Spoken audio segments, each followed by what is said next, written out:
না, চাহিদা যত কম হবে জীবন তত সুন্দর হবে। আপনার যত আছে তত লাগবে, এই মন মানসিকতাটা আমাদেরকে অসুস্থ করে তোলে। আচ্ছা, একটা মানুষকে আমরা কেন হিংসা করি? হিংসাটা এই জন্যই করি যে মানুষটা হয়তো আমার চাইতে এগিয়ে যাচ্ছে বা এগিয়ে গিয়েছে। সেটা হতে পারে প্রতিবেশীর দিক থেকে, সেটা হতে পারে আত্মীয় স্বজনের দিক থেকে, ইভেন সেটা হতে পারে বন্ধু বান্ধবের দিক থেকে। একটা কথা আমরা পাই, সেটা শুনতে পারি, সেটা হচ্ছে এরকম: বন্ধু যখন পাস করে খুব ভালো লাগে, আবার এর চেয়ে বেশি ভালো লাগে যখন বন্ধু ফেল করে।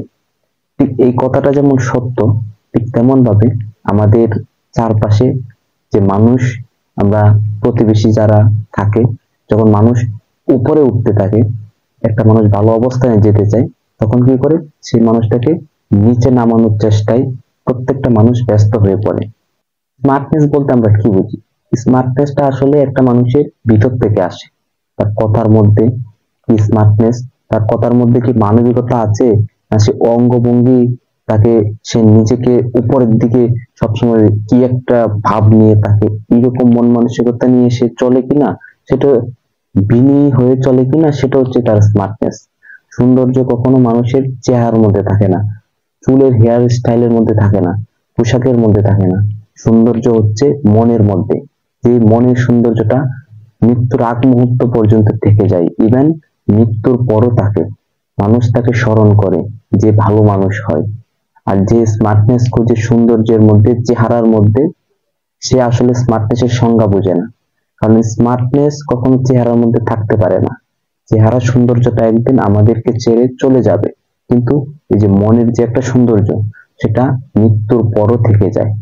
তাই মৃত্যুর পরে যেটা থেকে যায় সেই সৌন্দর্যটাকে খোঁজা প্রয়োজন। রাস্তা দিয়ে যাচ্ছি, একটা মেয়ে যাচ্ছে, পাশ দিয়ে একটা বাজে কথা বলে দিলাম, এটা কখনো স্মার্টনেস না। এই মানসিকতা আমাদেরকে পরিবর্তন করতে হবে। এই মানুষ এই মানসিকতা গুলা আমাদেরকে নিচে নামাচ্ছে, আমাদের মস্তিষ্ককে অসুস্থ করে দিচ্ছে। আমরা প্রতিযোগিতা করি ভালো মানুষ হওয়ার, কে কার চেয়ে বেশি এগিয়ে যেতে পারি ভালো কাজের দিক থেকে।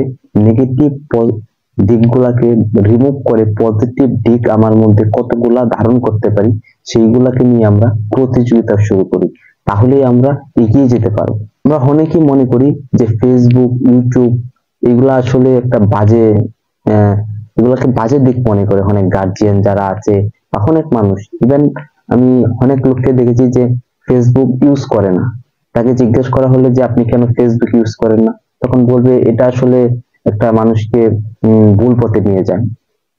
তাই আমি বলবো যে একজন ডক্টর ছুরি ব্যবহার করে, চাকু ব্যবহার করে একজন রোগীকে সুস্থ করার জন্য, আরেকজন ডাকাত সে ছুরি অথবা চাকু ব্যবহার করে মানুষকে আঘাত করার জন্য। কিন্তু জিনিস একটি, কিন্তু সেটার কাজ ভিন্ন। এখন Facebook, YouTube, Google, TikTok, WhatsApp, ওইগুলা কাজ ভালো দিক আছে, খারাপ দিক আছে। কে কোন দিক বেছে নিবে সেটা ডিসিশনটা নিজেকে নিতে হবে। তাই এটা ফেসবুক খারাপ, ইউটিউব খারাপ, বিষয়টা এরকম না। কারণ ফেসবুক, ইউটিউবের মধ্য দিয়ে সারা পৃথিবীতে যে নেটওয়ার্কিং, প্রত্যেকটা মানুষ তার নেটওয়ার্কিং করতে পারে। একটা জিনিস প্রায় সময় লক্ষ্য করা যায়, বিভিন্ন মানুষ সে কথাবার্তায়, চাল চলন, অঙ্গভঙ্গি, সে সবসময় কি একটা ভাব নিজের মধ্যে, যে অহংকারের একটা ভাব নিয়ে চলে। আসলে এই মানসিকতার মানুষগুলা একেবারে জিরো লেভেলে, মানে এভারেজ লেভেলে।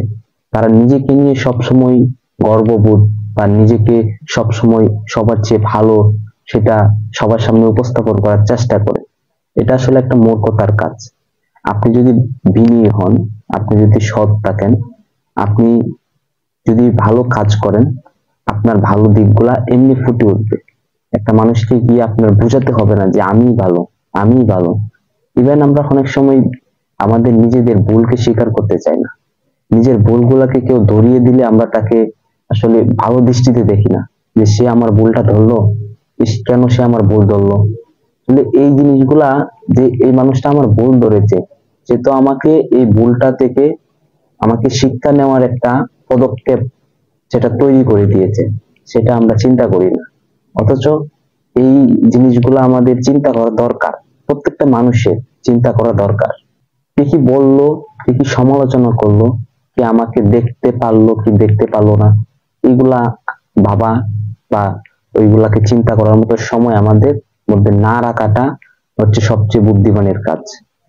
একজনে আমাকে দেখে ভালো লাগতেই পারে, একজনে আমাকে সহ্য করতে না পারে, একজন আমাকে খারাপ বলতে পারে, কিন্তু আমি যদি সঠিক হই, আমি যদি সঠিক রাস্তায় থাকি, কে আমাকে কি বললো সেটা আমাদের দেখার বা বোঝার বিষয় না।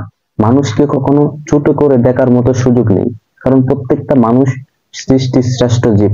আল্লাহ তাআলা আমাদেরকে সৃষ্টির শ্রেষ্ঠত্ব দান করেছেন, অথচ আমরা একটা মানুষকে কালো, সুন্দর, লম্বা, খাটো, আহ, চিকন, মোটা, বিভিন্ন ক্লাসিফিকেশন, বিভিন্ন পর্যায়ে আমরা তুলে ধরি।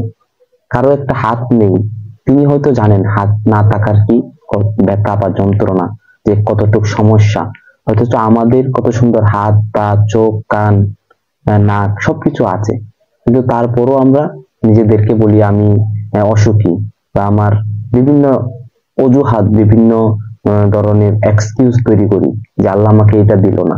আলহামদুলিল্লাহ যে আল্লাহ আমাকে সুস্থ রেখেছেন, ভালো রেখেছেন, দুইটা হাত, দুইটা পা, সমস্ত অঙ্গ প্রত্যঙ্গ আমাদের দিয়েছেন, সেগুলা এখন চলছে। এটাই তো আমাদের সবচেয়ে বড় সফলতা, সবচেয়ে বড় প্রাপ্তি। অথচ আমরা জীবন নিয়ে অনেক এটা নেই আমার, ওইটা নেই, আস্তে আস্তে হবে, স্বপ্ন দেখে গেলে ইনশাল্লাহ হবে।